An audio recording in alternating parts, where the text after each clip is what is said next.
Okay, I'd like to thank everyone for coming today to our first roundtable. We're going to talk to some World War II veterans today, and our purpose is to have people who have experiences and memories of what it was like to live in Delphos and the surrounding area for many years, to share those stories and memories with us, and so we can record them and keep them. I'll have the guys introduce themselves first here today. My name is Arthur Roadhouse. I don't know how I got hooked on this. This guy here hooked me on this job here, but I'm Art Roadhouse from Delphos here. I'm Dr. Burl Morris, originally from Belmore, Ohio. Came to Delphos in 1952. Earl Liebrick, Delphos, Ohio. Moved up this way, and I'm originally from Otterville, so here I am. Okay, we're going to start out with a few questions today, but I've invited the guys if they've got any stories that they'd like to tell. If something jogs their memory, they don't have to answer just the questions, but just tell us stories and their memories serving in World War II. And we'll share the microphones here today. So first question is, what were you guys doing before the war, and what were people in the area in the United States thinking about the war before Pearl Harbor? I don't know, I didn't think much about it at that time, but then I was doing a lot of farming then and helping Dad, and so then come when in 44 I got drafted in. So that's what I've done from, went to service then and was in there 2 years. So that's what happened there. I was in high school in 1941. Can't hear this one? Okay. I was in high school in 1941, and there wasn't a lot of discussion about it. The day of Pearl Harbor, there was a lot of activity and discussion with things, but it seems to me that after that everything settled down and people just did regular work and things they had to do. And I graduated in 1943 and went into the Navy in September of 43.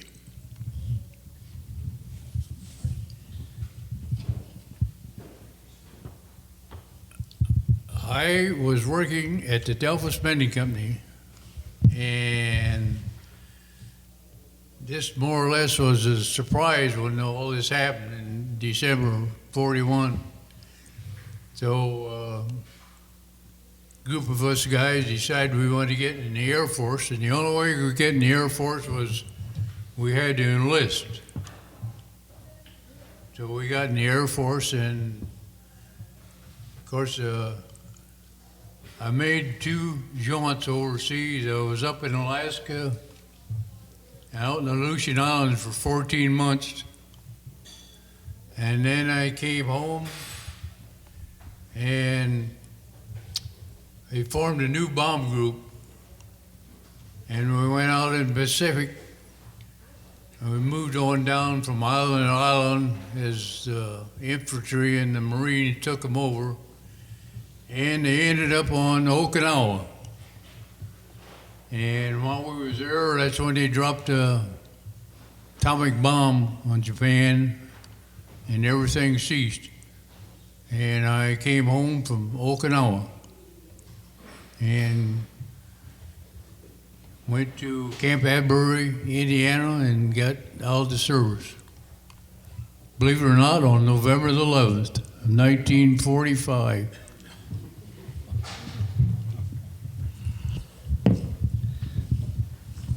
Okay, what was the draft situation back then? Did you have to register?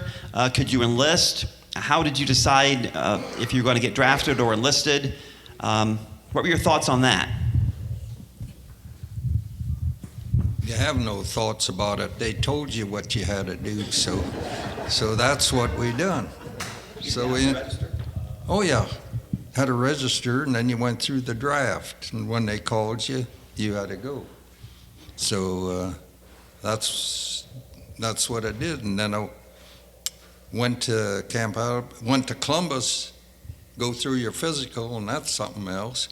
And then went to the training down Camp Walters, Texas, for 3 months, infantry training, all kind of different combat actions you take. And then from there went to the East Coast, and then decided didn't need you there. So then we went by troop train to the West Coast. I remember going through Delphos here when going. And then from there, they put us on a ship, troop ship. And then I was on that for 30 days. That's something else, especially if you get sick. Because, you know, troop ship is different than other ships. You sleep like this, little bunks. And then if somebody gets sick, then it's bad. So then we landed in Mindanao in the Philippines. And then I was there till they dropped the bomb. And at that time, we was out in the jungle there by the front lines and that. And I remember sleeping in tents and pulling all kind of guard in foxholes and all this kind of stuff. And then after they dropped it, I can't remember the timetable all, but I do remember being on an LST heading for Japan. And that time I got kind of sick, so I crawled way up on top and slept around the gunnery on the ships, so I couldn't sleep down in the basement anymore, or basement, down in the hole. But then we landed in Japan, and we slept in tents there for a while. And then I don't remember all the timetable on this, but then I got a chance, and we went down where they dropped the bomb. And I don't know how long that was after it, if we done it or not. But then I walked through some of that, and that one concrete building up that's on there, I walked up in there. I wanted to see what it done, what it looked like. And you know, everything's chipped and everything's burned out of it. But there had to be a lot of bodies and everything in there, because it's just like you burn a house down, and that's everything's in there. People and all were in there, and I don't know what it all was. And but that's what I done, and then I was in the occupational forces there for about a year, and then afterwards I got tired of pulling reveille and training, so I volunteered for the Red Cross. So then I got to drive the Red Cross field director around all over Japan and that. So, and then I made a lot of donuts and everything like that to take care of the troops and that. Cigarettes or whatever they needed, why, I see that they got it. And then I done that till I got to come home. So that was about my career there. Okay, Burl, if you want to grab that microphone. Burl, did you enlist, or were you drafted, and were you happy to get into the Navy? I'm back to this. Is this thing working too? Mm-hmm. Yeah. Real close. Okay. They had in the courthouse in Ottawa, and I assume every other county was pretty much the same. They had a draft center, and when you were 18, you had to go sign up. And so, but most of the people were allowed to finish school. A good many people in our area were all still in high school. But after that, I was notified that I would be drafted in probably October. So my brother and I both decided we didn't want to be drafted. We went and signed up for joined the Navy. And so our boot camp training was at Great Lakes, Illinois. And that was 12 weeks. And they did a lot of testing, psychological testing and other kinds of testing while we were there. And so I don't know how they determine what you're qualified for really, but I was sent to hospital corps school. My brother was sent to signalman's corps training. He was at Champaign, Illinois. Had a real good duty there. He was at college, so he was later assigned to an aircraft carrier, and I was assigned to. After the training, we had three solid months of training for hospital corps. They taught us everything we needed to know in that period of time to take care of wounded or sick people, no matter what you had. So my line of duty then was really to take good care of all injured people. I got sent to New York Naval Hospital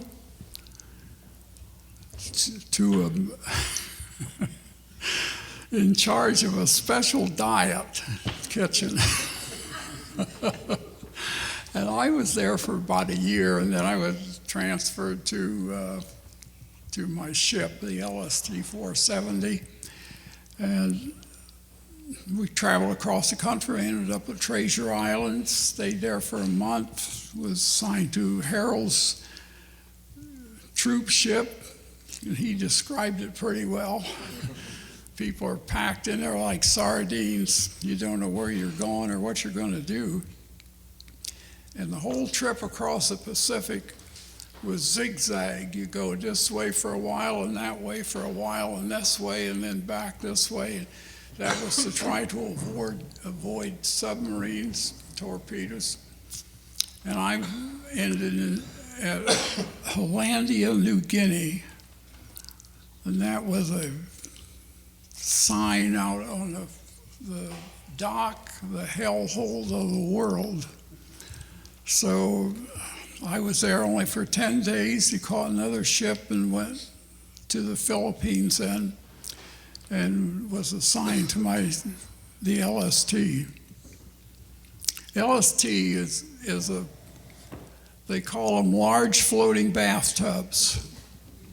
And it has a tank deck on it and an upper deck. The tank deck would usually, we were loaded with the tanks for ground duty for the Army or the Marines. And the upper deck was loaded with trucks and supplies and ammunition and gasoline and all kinds of things. Every time you go out, you hope you wouldn't get hit by anything because most of the stuff was explosives, and you would definitely be floating around somewhere. Let's see, where'd I go from there? We made, the tank deck, oh yeah. Well, I think most people know that the front of the ship opened up, great big doors on it, and then a ramp came down for loading and unloading. We made many, many landings. And after the war then, all these landings are pretty much the same, so there's no point in really covering a lot of them. But the people would get off, and you had to be sure when you landed that you landed when the tide was low and the ship was low, because when you took everything off, you needed the tides to come up. So you go at high tides, you could get back off of the shore again. We were headed for Okinawa to load up for the invasion of Japan when they dropped the atomic bomb, and So then there were so many ships going there to get loaded up that they diverted us to Manila then. So we never got to Japan. So Okay. Art, what made you decide to go into the Air Force, and what was your basic training like? After all this happened on December 17th, it was just 3 or 4 of us guys got together and they decided we wanted to go to the Air Force. And like I said, the only way you get in was you had to enlist. So we enlisted, went over to Lima, enlisted, and I left home day after Christmas, 1941. And we went to Columbus and got sworn in. And from there, they decided what they're going to do with us. They sent us to Wichita Falls, Texas. He needs to turn it on, push a little button up. There you go. No? Yep. Oh. They sent us to Wichita Falls, Texas. The Air Force had just built a new school down there, and it was just a new base, and they sent us all down there, and it was an airplane school. We learned everything from the nose of a plane to the tail of it in this school. We was there 6 months, and I was in the first class that graduated from this school because it was just new. And from there, we were put in a pool, and like I said, I was sent to Alaska. We went to Anchorage, Alaska, and they had a big Army air base there at Elmendorf Field. And it was, if you know anything about Alaska and the Aleutian Islands go a long ways out in the Pacific. And at that time, they had several airfields on these islands out there, and these planes, they didn't have no, all they had was a cruise. They didn't have no maintenance men or nothing. And when they needed maintenance or anything, they would fly back up to the mainland. And this place we were at, it was just like a garage. You want your car fixed, you had to take it to this place and get it fixed. Well, they brought these airplanes to this place, and we fixed them. And then later on, instead of bringing the planes back up, they just kept them there, and they sent us down in the islands. And it just kept moving and moving. And before this time was over there, I was out. If you ever see a picture of the Aleutian Islands, I was out as far as you could go. We had a small island out there, and we had B-25s on there. And at that time, they was going to invade Kodiak. It was a pretty good-sized island. It had the Japs that was on there at the time, so they was going to hit them from both sides. So they sent some of us guys down to this other island because they had B-25s, and they didn't have no mechanics or anything. All they just had was crews. Well, when they decided to invade Kiska, the weather out there was nothing but perfect. So actually, the guys from where we were never got to fly bombers when they invaded Kiska. But when they invaded there, when the Army went in, when they got there was no Japs there. Wasn't a Jap on the island.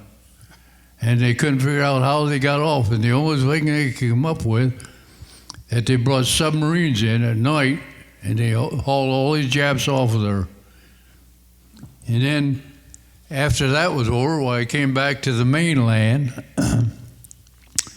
and sent to different places. on the West Coast, and I ended up in Wendover, Utah.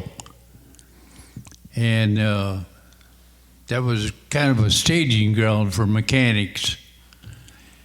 And then we moved to Mountain Home, Idaho. They formed a new bomb group. And our bomb group received the first B-24s that were silver. Before that, everything was camouflage. But we got the first B-24s that were silver in our group. And we formed this group. And then we went to the Hawaiian Islands, and we were there training, and they'd done bombing to some of the islands on down further at the time. And when they took these islands over, we finally moved down to another island, and all it was on it was just our bomb group. There was nothing else on it in an airfield. And from there, we bombed the Philippines for, I don't know how long it was, but anyhow, MacArthur always said that they run him out of the Philippines, and he always said he was coming back. Well, we kind of softened the place up for him, and he invaded the Philippines, and then when they took that over, then they moved our outfit to Okinawa, which was closer to Japan. And from there, we were bombing the southern part of Japan.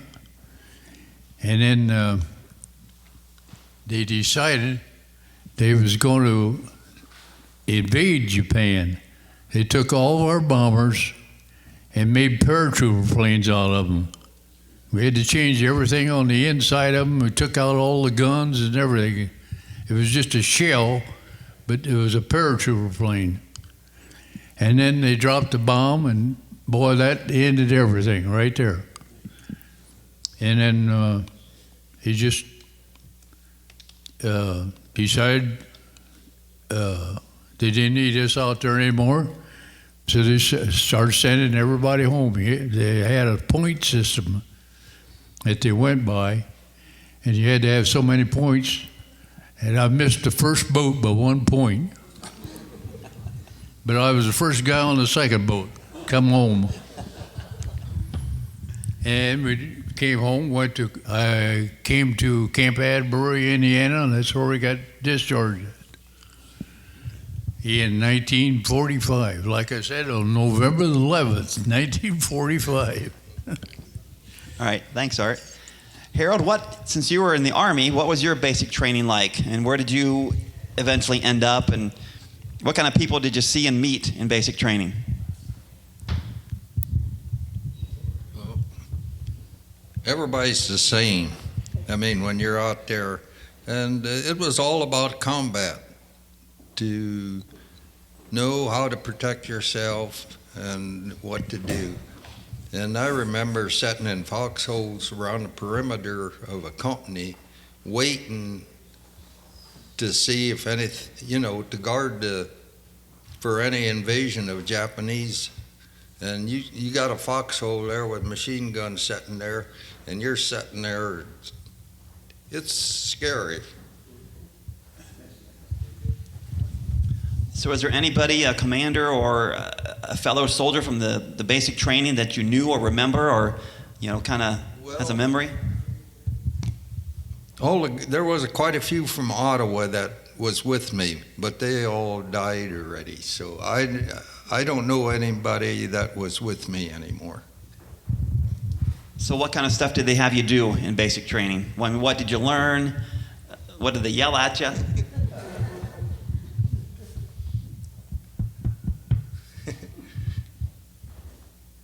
What did they do? Or where did you end up after basic training? Where did they send you? Well, they sent me to, we went, like I said before, we went to the East Coast and then went to the West Coast and then over to the Philippines. And that's where we was out in the jungle all the time. And I don't remember anybody that I know anymore that was with me. So, but your basic training was how to protect yourself, you know, and watch for, I don't know what to tell you, but. You learned the rifle and all that. Oh yeah, you got. Well, that's your life. You got to protect that. You got to clean it. You got to. Every time you use it, you know, you got to that night. You got to clean it and make sure everything's working. You don't want it to jam up when you want it. So they call that the nomenclature of your rifle. You know, how to take it apart, put it back together, and everything like that. Got your clips, and you know, you got a whole bandolier of clips and all that kind of stuff you carry around. Your whole pack. Was it the old M1? Please? Was it the old M1? Yeah. Yep. Yep, you had to know how to do it. You had to take it all apart. And then you had to, in basic training, you had to take it apart, and then they'd check it all to see if you had it clean and everything was, that looked down that barrel. You know, you had to make sure that was clean and all this kind of thing. And then you had your canteen with you and your backpack and your utensils and your little tent and your shovel. Don't forget that shovel, because if you have to go, that's what you use.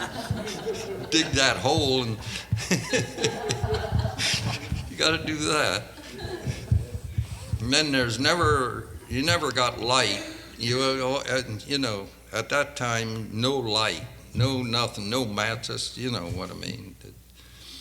After night, everything's dark, and that's what they learn you to do it. And then they give you a compass. You learn. You go down through here in the States, you go down through the wooded area, and then you use your compass so you can get back.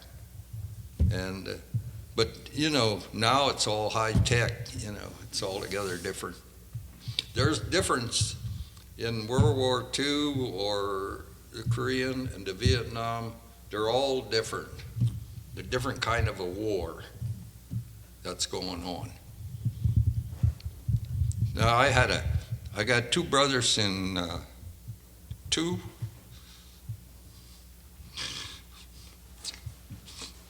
one in Korea.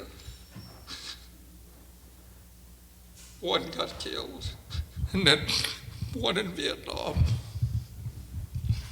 All right, thanks, Harold. Burl, do you remember the day that you left for the military? What was that day like with your family, and where did you go from? How did you go? Was it train? What was that day like for you?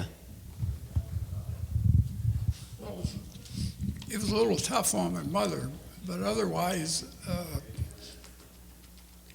it was just like we were going away someplace. Get it up closer. Yeah. And my father took us over to Ottawa. We got on a bus, went to Toledo, and got on a train, went to Great Lakes. And it was a pretty simple thing to do.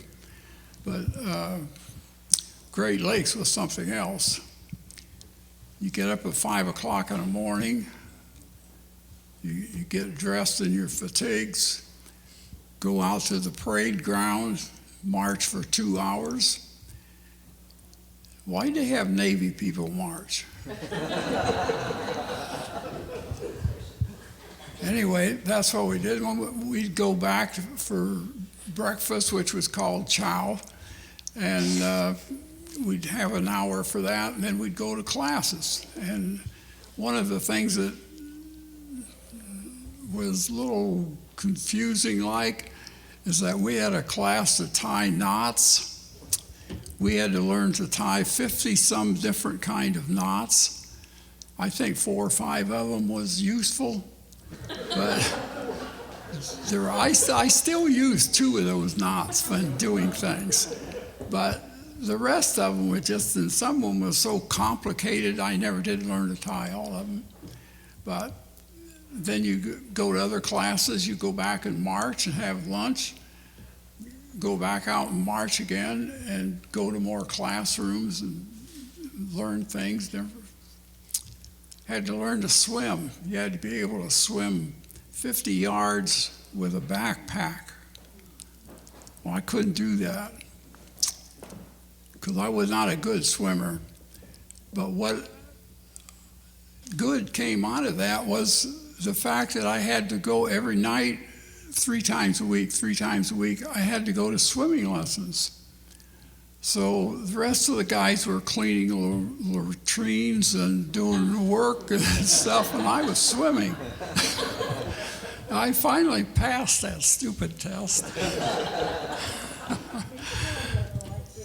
Did you take your time trying to pass that test? I tell you, that's really something else. That's a struggle, swim 50 yards with a backpack. How heavy was your backpack? It was 40 pounds. You could float, and take your time of doing it, but you just had to keep doing it until you could get from one end of the pool to the other. And it was 50 yards. It was good work. Some things were really dumb you had to do, but it's... You do? Oh, There you go. okay. You never want to volunteer. I watched, I found out real quick. The commander come up there, he said, "Who wants to be a truck driver?" Guys that hold up their hand, "Okay, come on out." They'd take them out there and give them a wheelbar, and they'd have to go down there and haul stone or haul something like that. Another one that'd be, who wants to be a dive bomber pilot? They'd hold up their hand. So then they'd take them out, and you had to pick up cigarette butts all around the company. Never volunteer. Never volunteer. You talked about chow. If you want to pass that to Art, what kind of food did you guys have in the military? What? What kind of food did you have in the military? Food. Yeah. All kinds. A lot of spam. But overall, what I had was pretty good. Wherever we were.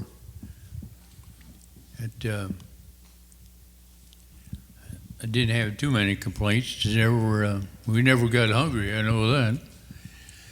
But I neglected to tell you before. I don't know if anybody's seen that picture over there on that table over there. When we came out of the school, they sent us to Jefferson Barracks, Missouri, and that was kind of a staging place for sending guys here and there and there. And of course, while you're waiting, you don't just sit around. They make you do something. Oh, every Friday, we had to go out on the drill field. Everybody on the base had to go out there, and they had a parade for the big shots. So we was out there this Friday, and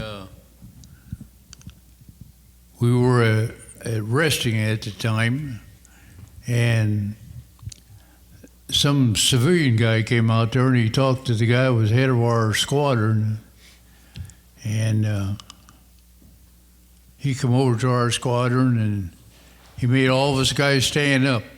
We were sitting down or laying down or something, but on the ground. It was grassy there.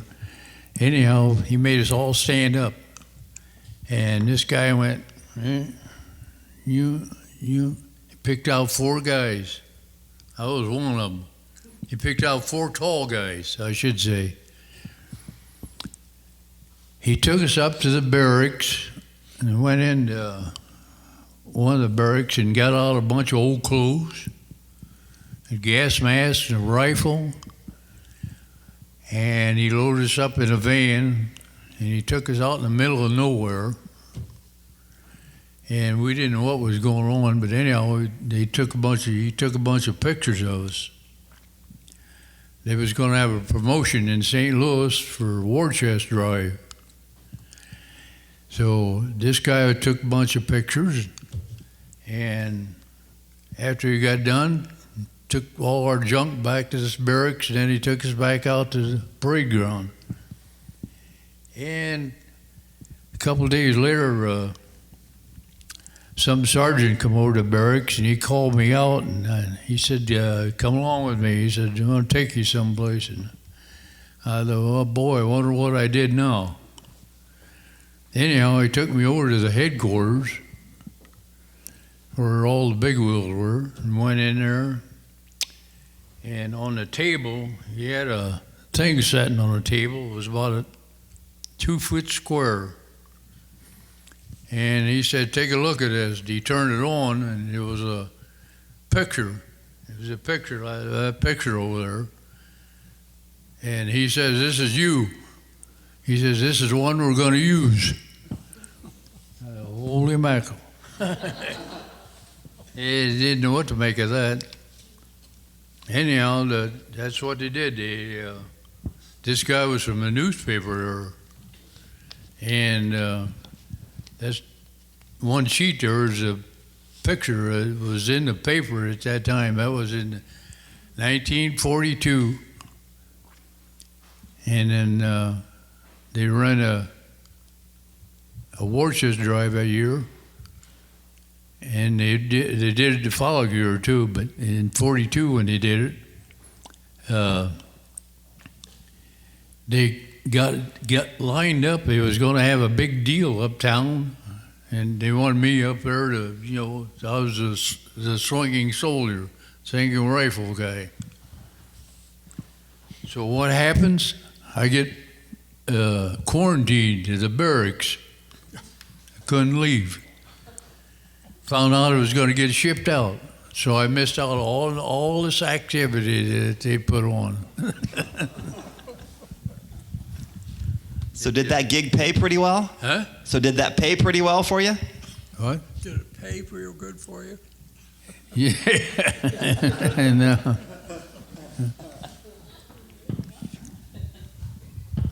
then I had elected to tell you when I told you we formed this new bomb group in Mountain Home, Idaho.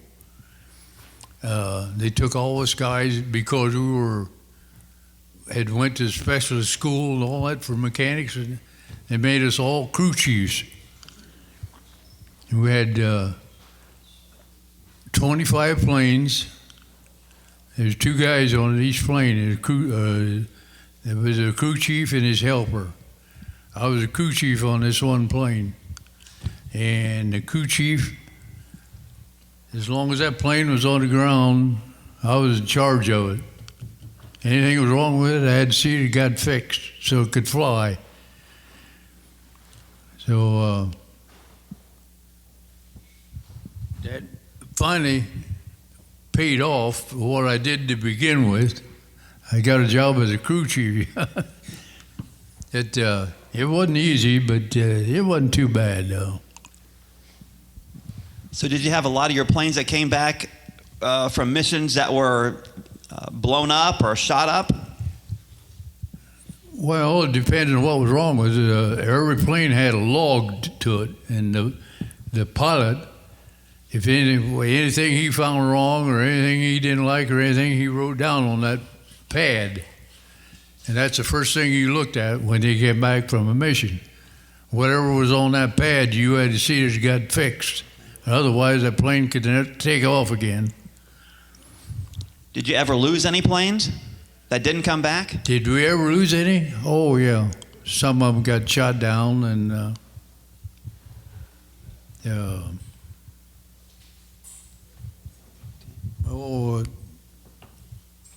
depends. Over Philippines, we lost a couple planes. We didn't lose many, though, overall, as many we had. There's 4 squadrons in this bomb group, And hell, we had about 50, 60 planes altogether. There was a 864, 65, 66, 67, 4 squadrons in the bomb group.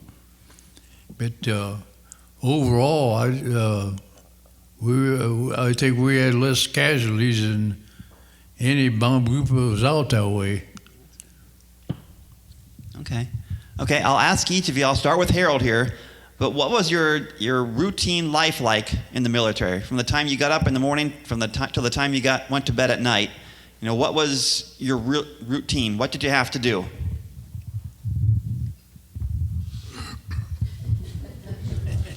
What time did you get up?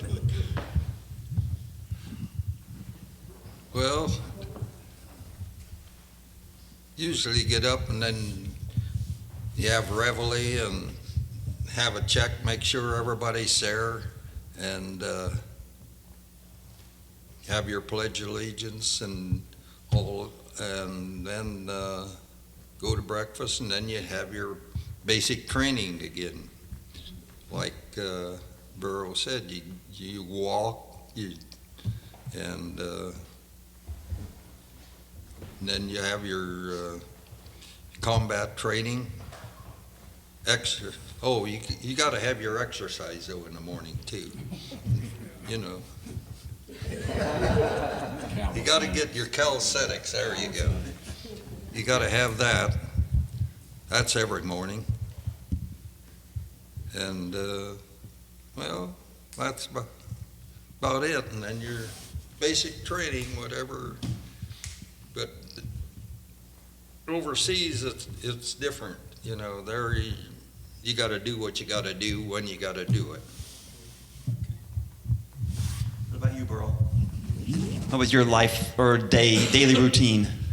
Well, I gave you pretty much the rundown of the basic training thing. But once you complete your basic training and get out on things, you got pretty much run of things yourself, except for time limits. If you leave the base, you gotta be back at a certain time, you gotta check out and in. Otherwise, on the base, if you complete your work, do what you're supposed to do, you pretty much live your own life. You get liberty at certain times, and as long as you get back when you're supposed to, it's pretty much like living at home, really. It's kind of like a regular job, basically. Oh, sure. Okay. It is. So were there certain times you had to get up and go to bed, or? Yeah, there was a schedule. Lights out at 11 o'clock, and up at revelry is 5 in the morning. But not everybody had to do that either. Just some of the people who were assigned to certain jobs, they had to be there and get prepared for the other people that were coming. And especially in like the diet kitchen that I was with the Naval Hospital, we had to be there at 6:30. The cooks and people who prepared this special diets, they were there at 5 o'clock. And they had it all done, and then my group of people would get a list of where they were going to go, what wards they were going to go to, what people they were going to serve, what their diet was, and then I directed all this stuff, give each one of the corpsmen their list of people and what their diets were. And they'd go through the kitchen and pick all these things up in hot carts and take them out to the wards and serve them. About 8 o'clock, they were all finished, and they were done until 11, so they could do whatever they wanted to do in that time frame there until they come back for lunch and went through the same procedure again. So it was, you have like jobs to do, you go do them, and when you finish, you're good till next day or the next time frame. With being overseas on a ship, it was entirely different though. You're there all the time. We had hours that we were open. We were open from 7 to 8 o'clock in the morning and from 5 to 6 o'clock at night. The rest of the time we, excuse me, we checked first aid kits and things. People steal things out of them and things, so we check them and refurnish them and things like that, and just go on. Every day is the same. And you're free to do pretty much a lot of things if you aren't on duty. But you're on duty, you have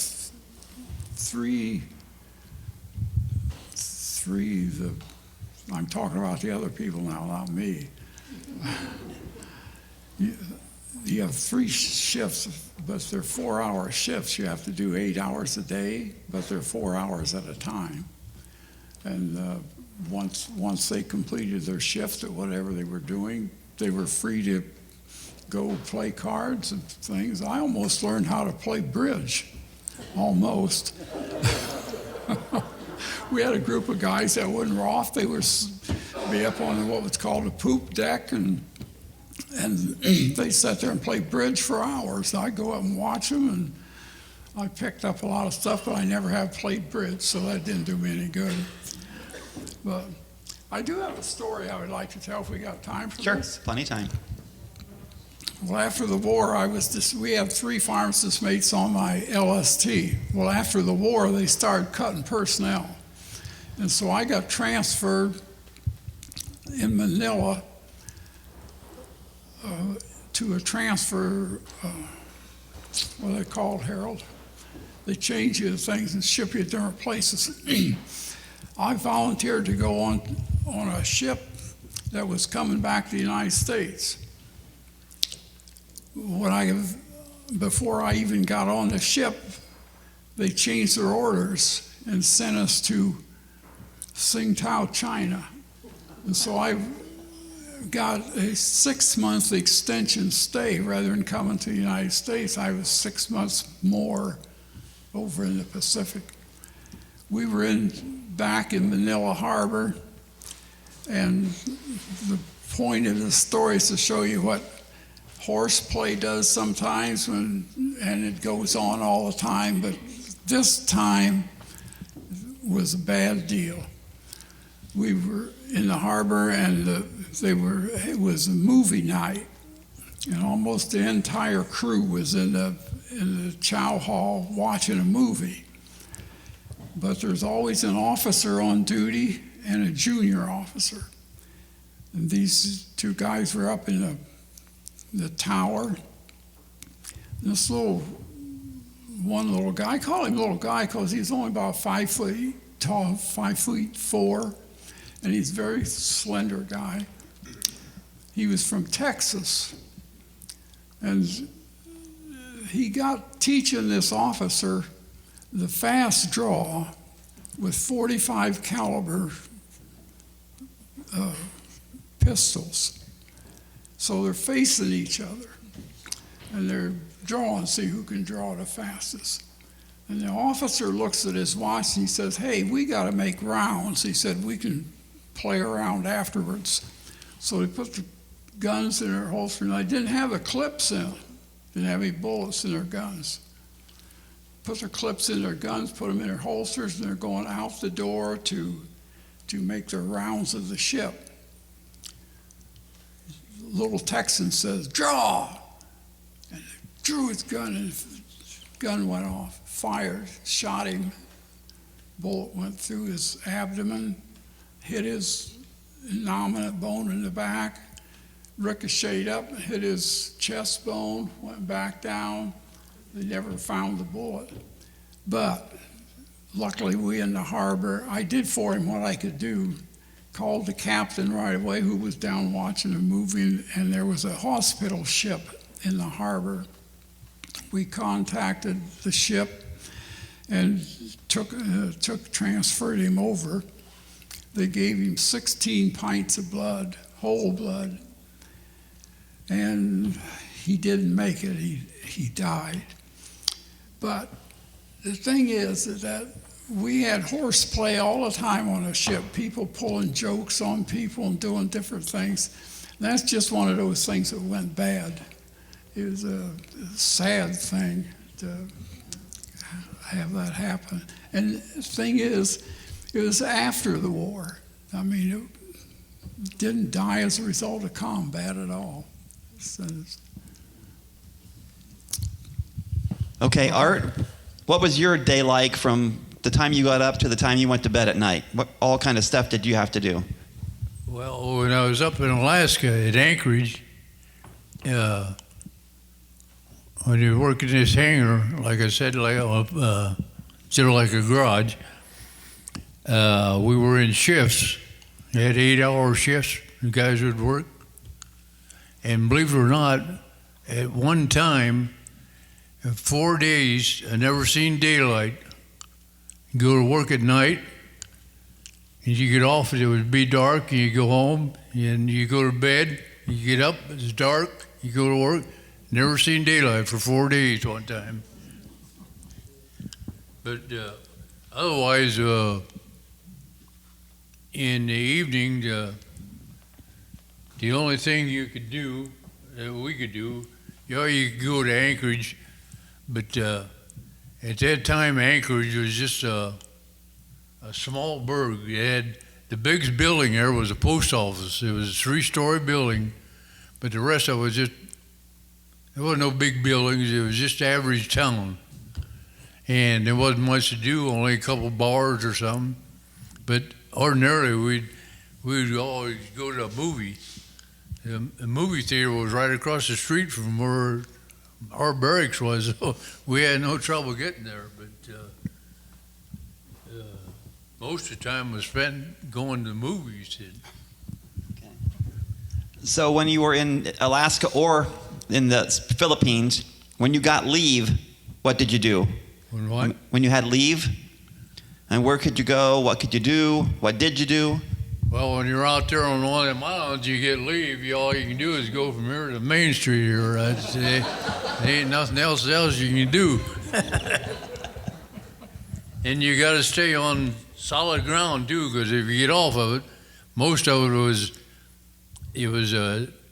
what they call tundra, and it was just soaked like water, and you didn't want to get in that because if you got in the wrong place, you might get stuck there. almost like quicksand. Yeah. Burl, what did you do on leave or when you got to go on leave? Well, when I was in New York, I forget about this. When I was in New York, I really lucked out because we had every night off. I was free from after we served our dinners until the next morning at 6:30. So I could leave every day. We weren't restricted as far as going on and off the base. A couple of us guys would catch a bus and go about a mile or two, get off the bus, jump on the subway, and go downtown, 42nd Street. I saw the hit parade probably 10 times.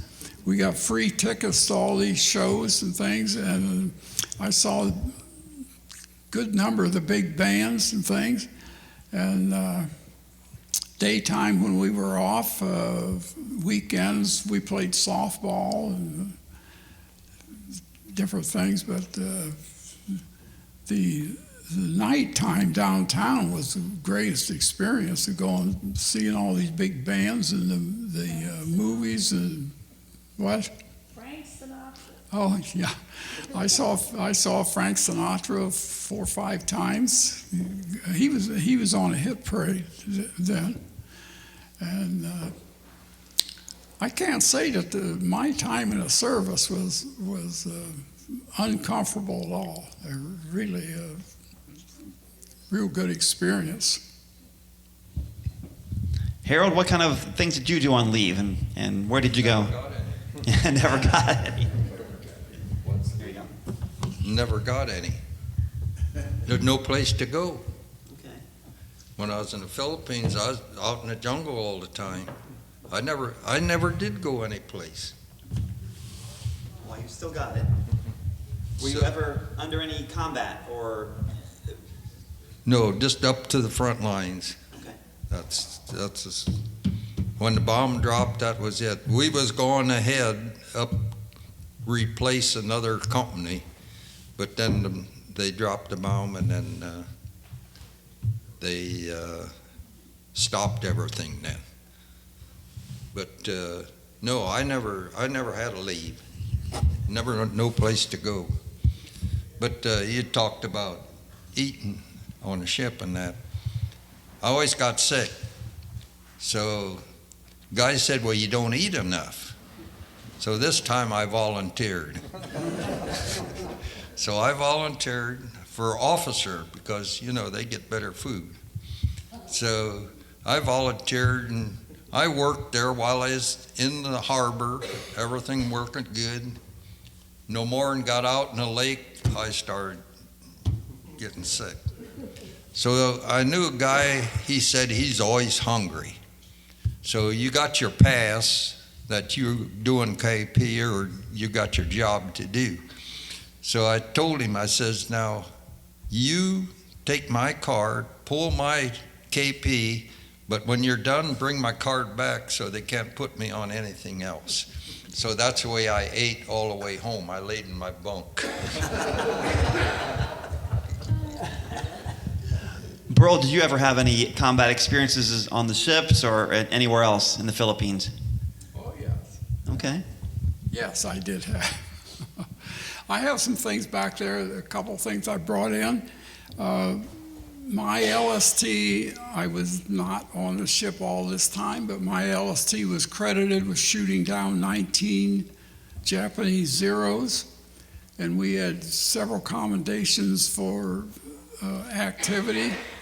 I didn't get to see a lot of what you call war stuff activity, because when we had general quarters on the ship and you went to your battle station, I was inside. My battle station was between the outside of the ship on one side and the other side of the two, and I was inside, and any injuries or anything were brought to me in there.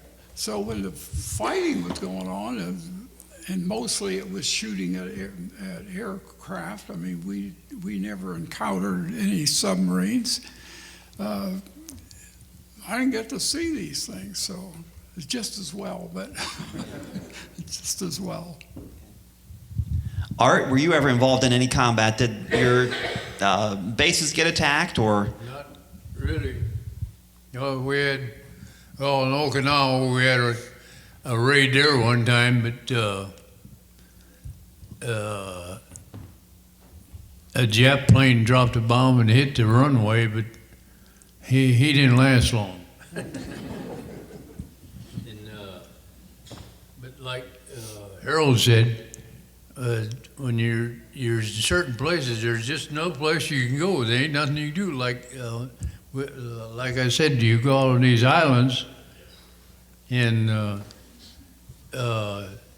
if you got a good day, you can stand here and you can see the other side of the islands, and there ain't nothing there. Outside of when we was in Hawaiian Islands, we was on the island of Kauai, and that island now is no way like it was when I was there. Now they got 40 golf courses there and everything. There was no golf course there when I was there. And like I say, you go to town, there might be a couple bars there, but ordinarily you would go to a movie on the base. They have movies every night. They always had the latest pictures that came out. Did you have any USO shows or anything like that ever come through? Yeah, we had some of them occasionally.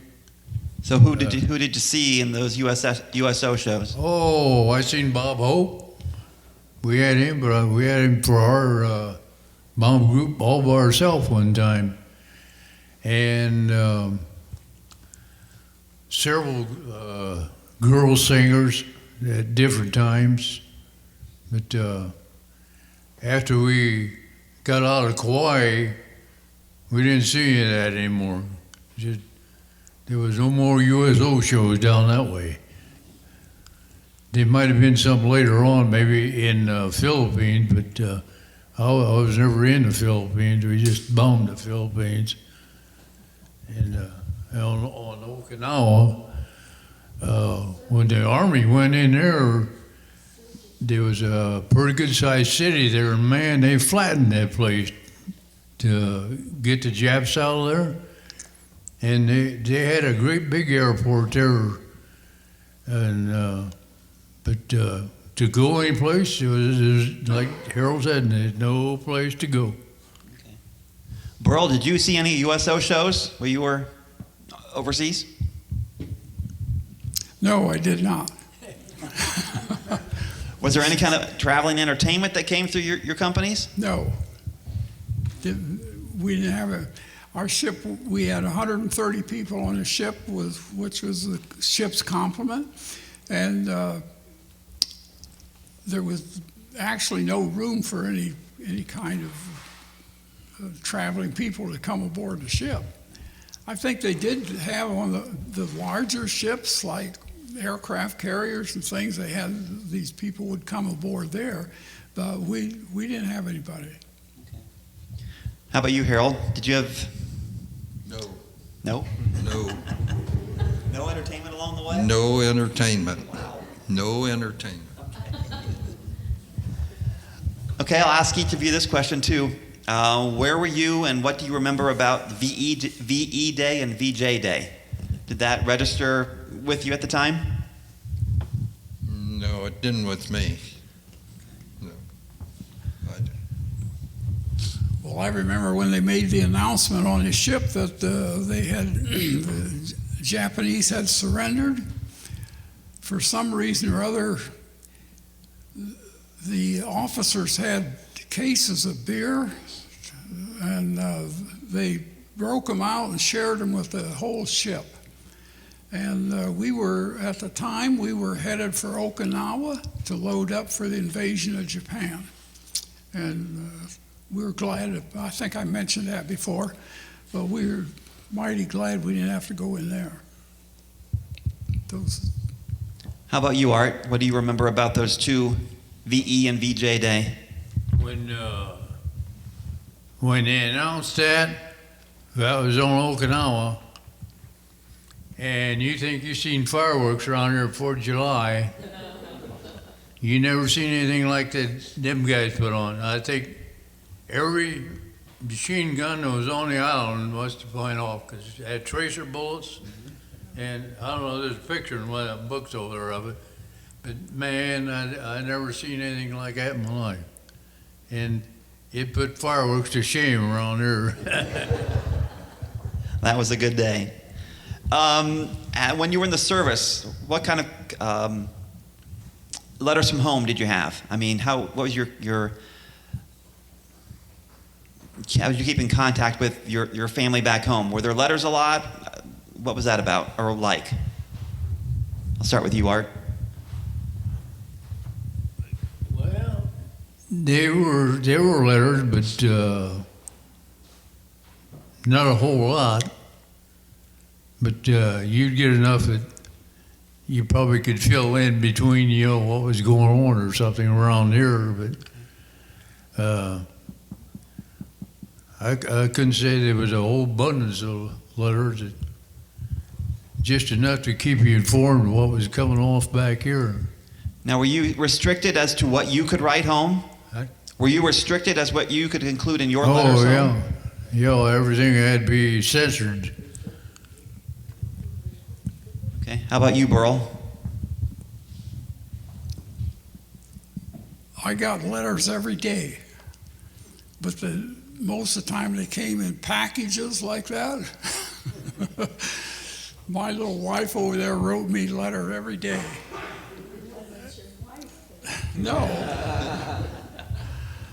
I'd get a letter maybe twice a month from my family, but most everybody had somebody in the service or something, so they were all writing themselves. You didn't have a lot of people writing you letters.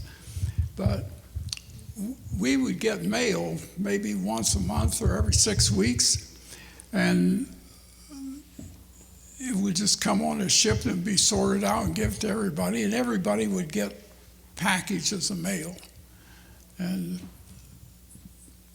you could send mail every day. Well, no, you couldn't send it every day, but you could turn mail into the postal service on the ship every day, but it only got sent out when you got to where it could be sent out. How about you, Harold? Yeah, I got letters every couple of days. You'd get a letter or a package. Sometimes you wouldn't get it for a week or something like that. Just depends on what's going on. But yeah, I got letters. Oh, every couple of days I'd get a letter or so. So that's what I know. Okay.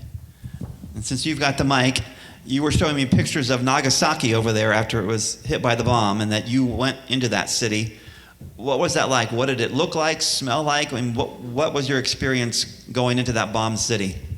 I couldn't believe how it looked. I mean, it's just like you burned everything down, your house and everything, and I know there had to be people that were burnt in there, still in that ashes, and it was something else. And then that one big building that was up there, I went up in there. I wanted to see what it looked like, and that concrete building, and everything was blowed out of it, burned out of it. Even the metal was melted out, and I just couldn't believe how that looked. Was there anything living in the city, like birds or No, animals? there was nothing around there. So it was just dead quiet? Everything was just dead. Nobody around there. We was the only ones in there. How big of an area was destroyed by that? Man, I don't know. I can't tell you for sure. I don't know. It was huge. You know, the further you got away, the less it done, But So were you at ground zero where the bomb actually hit? yeah, I was in there. Yeah, I wanted to see what it looked like. So was there anything that your company was assigned to do there, or just No, you were it just was, there on the island? We got off one day, and some of us guys took a Jeep and went up there to see what it was like. So, Did you encounter any of the Japanese people while you were there, and what was that experience? The Japanese people are just like we are. They're all the same. They talk to you. Well, I had an interpreter with me when I was with the Red Cross, and we had Japanese people working for us, and it was real nice. I mean, they're just like you and I, but it's the higher ups that got the problem. Okay, I'll ask each of you a question too. What is the one experience or memory you have of the war that is most highest in your mind, that you remember the most, that it affected you the most? Whether it was tough question. Time to think. Boy, that's hard to answer. I don't know. Well, was there Coming home, I guess. Okay. Well, what was coming home like? Eh? What was coming home like when you started back for Delphos? What was that like? What went through your mind? When I got discharged, I went down and got on the train and came to Fort Wayne. And I met some guy on the train there. He knew some guy from Delphos here. He was a trainman. Anyhow, I got to Fort Wayne, and I couldn't get no connections coming this way. I slept on a bench in the train station in Fort Wayne overnight till I could get on the train the next morning. Then I get on the train. I'm coming home. I'm coming towards Delphos. And Man, I went through Delphos about 80 miles an hour, I believe. No, that was the time before. I came home on furlough. And the guy, we went through Delphos here, Bing. And we got over to Lima, and there was a Tom Shagger from Delphos here was on the train. He brought me home from Lima. But when I was going to say, when I came home from discharge, I came from Fort Wayne, and this conductor stopped the train here in Delphos and left me off, which he wouldn't have had to do. But he stopped the train up there, and I was the only guy who got off. And I walked home from there to the train station down Monroe Street. Burl, what was your experience like on when you got discharged and came home? Well, I don't know. He's darned happy to get home, I can tell you that. But they tell me they can't hear me out there. You can hear? Okay, it's you. I got discharged at Great Lakes, same place I went in the beginning, and I was there, I think, 2 days maybe, and caught a train like he did from Great Lakes to, I got off in Lima, and I stayed in Lima overnight at a hotel because I got in there late at night, and then I did what I did in high school in sports. I hitchhiked home from Lima to Leipzig and to Belmore, my home. I had a good experience getting home, I can tell you that. How about you, Harold? What was your coming home like? Well, I come home from Maryland. I got discharged in Maryland, and I couldn't wait to get home. When I got home, I just relaxed. I'm done. Was it hard to adjust from being in the military to civilian life all of a sudden? Yeah, you could sleep. You didn't need to do this. You didn't need to do that, you know.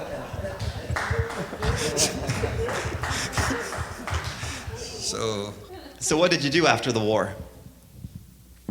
Messed around until I finally found a job.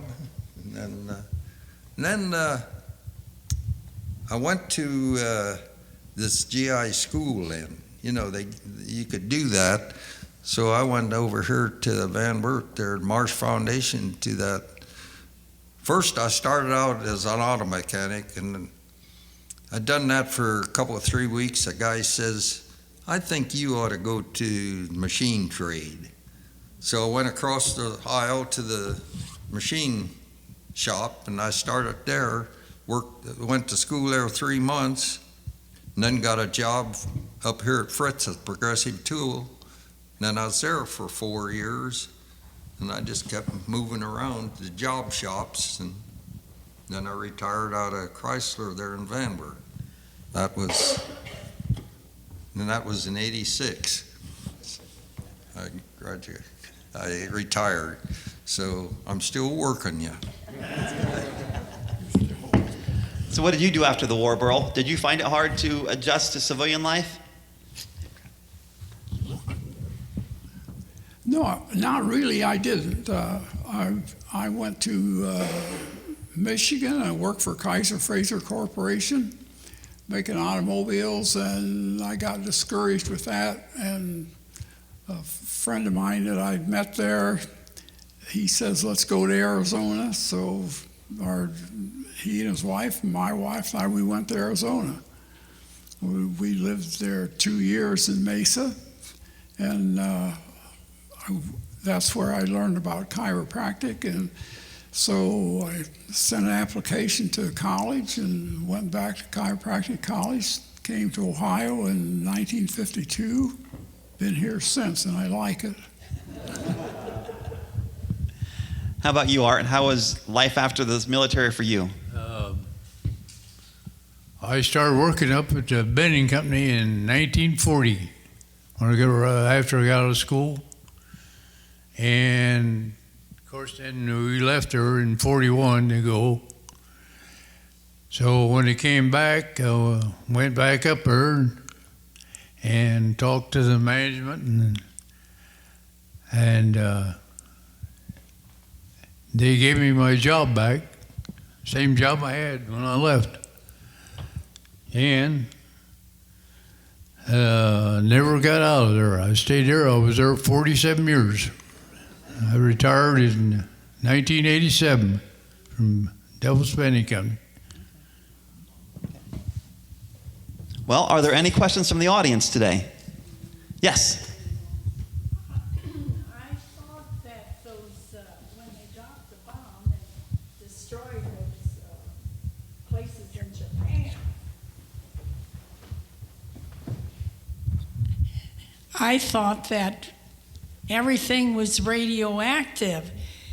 And you say you went there and traveled and got to go through the buildings?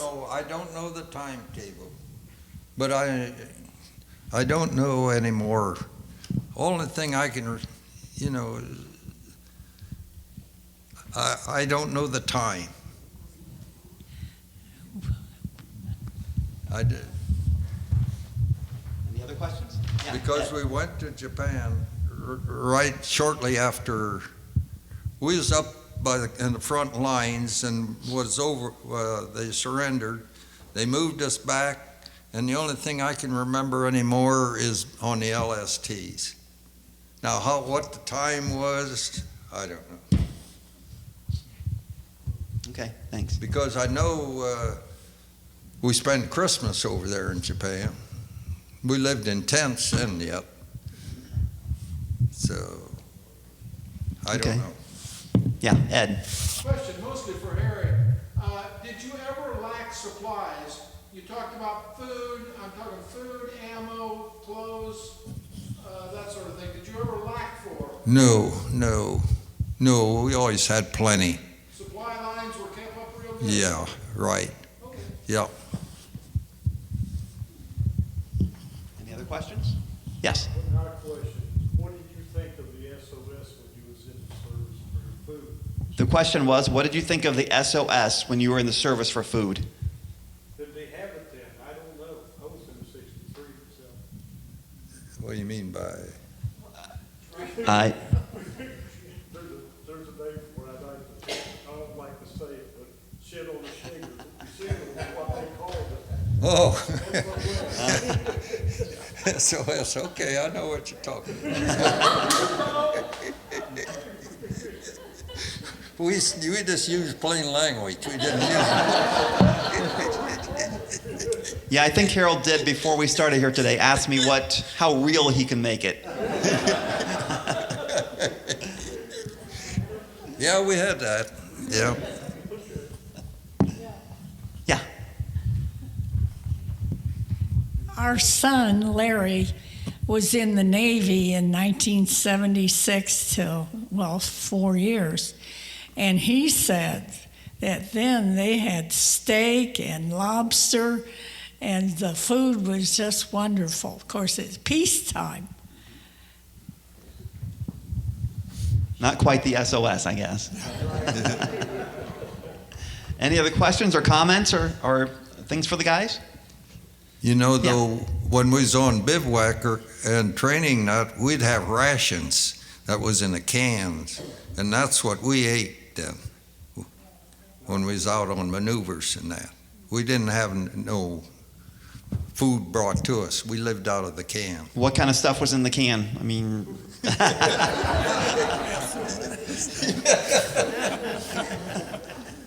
okay, I think we know what kind of stuff was in the can. Spam, good.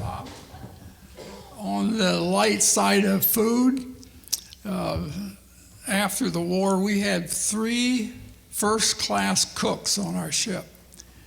And one of them was going to be promoted to chief. And you talk about good food, those guys, each of them had their tour of duty of preparing dinners and things. The food got lots better because the captain of the ship was going to pick one of those guys for chief. And we had really, really good food. Okay, had a question over here. Well, I asked my dad a while back if he could still work on a B-52. So the question is for Harry is, could you still work on your gun the way you described working on your gun today? Well, I thought the VFW and I handled them, and they're getting pretty heavy for me. You know, they're heavy, and they're heavy, but I looked at them, you know, and I think I could pull them back.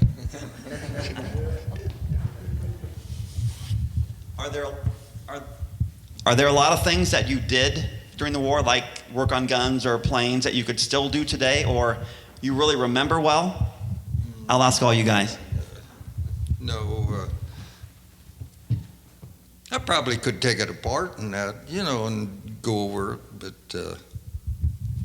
I'm not interested in it. You couldn't do a modern one. Probably not. Tell about when you went to China, when you would take your supplies in and how the people would open up for you, Oh, and God, how that scared was you were. Okay, when I mentioned we went to Tsingtao, China, I needed some medical supplies, and so the corpsman at the Marine Medical Base told me what to do. He says, you just go over on shore, and he said, you get a rickshaw. He says, don't pay the guy more than $0.25. And he said, you just tell him Marine Base, because they can't speak English, but they know enough word things to know where you're going to go. So I go over there and I get a rickshaw and told him Marine Base, and the guy said, get in, you know, and he started pulling me, this rickshaw, and he started running, and he run. I got thinking, where in the world are we going here? And he went and went and went, and I think it was like 5 miles or so. He ran the entire way, took me. So I got my supplies and things, and the guy says, well, he said, I'll take you back to the ship. He said, I'll take you in a Jeep. So we got in a Jeep, and we go a little ways, and he turns down a street, and there was nothing there but people.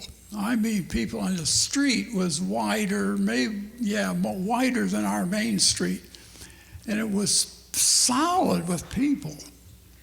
And so he drove right up to people and started blowing the horn, and these people just opened up like this way and close up behind you. And we went about, I don't know, mile and a half like that. And he stopped and he said, we're going to get out and walk around a little bit. And I said, I'll show you some things. Evidently, they went down there themselves and do things. There were sick people with, what do you call that stuff? Oh, had an old time, Jesus time. What was it? Leprosy. These lepers were laying on the street, and they were begging. They'd yell out to anybody going by them, you know, want them to give them money and things, and they're really pathetic. They had meat for sale. They had carts, old broken down carts with meat hanging all over them and flies all over this meat, and people was buying it, and God, it was sickening, but great experience. When you look back upon the thing to see how these things were, you just can't imagine that people lived like that. It was... Art, do you know how to take art? What? Do you still know how to fix a B-24? Do I know how to fix one? Yep. If you can find one. Well, not now. It'd be hard to find one. I don't think there's too many of them in operation right now. Most of them are in Oklahoma out in a big field. Okay. Did you ever think after the war of going into fixing airplanes and that kind of thing? Not really. Okay. Not really. All right. Yeah, Jim. This is for Verl. Tell us about your diet. You mean the one in New York, or? Get your microphone. There you go. What about the diet that you have in the Navy? You were the special diet. Well, the special diet kitchen that I was in charge of in the Naval Hospital was for conditions, diabetics, people with severe high blood pressure, kidney diseases, liver, whatever. The doctors would prescribe what they were to have, and it was prepared, and we delivered it to the patients. A lot of the patients in this hospital were older people. They were people that had been in the Navy for 25 or 30 years, long before the war. And they were just there permanently. And so they got special diets, and just our job was to deliver them. But they were for all different kinds of conditions that the patients had. Somebody had asked me a question before we started today, if you guys have all been to see the World War II Memorial in Washington yet. So have you guys been there to see it? And what are your thoughts? It's fantastic. Every veteran should go. Did you go on the honor flight? Yes. Okay. How about you, Burl? We've been there, but we didn't go on an honor flight, but it is a beautiful experience. It's a great place to see. Everybody should go. Signed up for it now. Waiting. Okay, good. Okay. Any other questions from the audience today? You want to tell about the surgical gloves? I got all kinds of experiences, all these personal things. You know, we had a invasion group of Australian soldiers, and they had a medical doctor with them, and he came down to my sick bay and wanted to see things and what we did, and showed him around. He said, could he see a surgical glove? And so yeah, sure. So I opened up a pack and gave him gloves. He put them on, and he just felt them and going, and he thought, that's fantastic. And he said, do you got anybody on this ship that would need surgery? I said, I don't know. And so I checked around for him. I found a guy that had a great big growth on his back. And I wanted to know if the surgeon wanted to take it off if he'd agree to it. And he said, yeah. He said, I'd be glad to get rid of it. So anyway, we went through the procedure, the surgery, and took it off. And I said, why did you want to do that? And he said, those gloves. He said, you ought to see our surgical gloves. He said, they're about 5 times as thick as yours. He says, you can't hardly feel anything through them. He says, but you got to wear them. He says, just a real joy to wear these things and do so. So, a lot of stuff. If there's no other questions? Okay, I'd like to thank our 3 panelists today, Harold Liebrecht, Burl Morris, and Art Grothaus. Please feel free after we're finished here today, come up, shake their hands, share some stories, get an autograph or 2, and just say thanks. And thank everyone for coming today. We also have refreshments over here. The ladies of the Canal Commission have made some good food, so help yourself. Thank you for coming.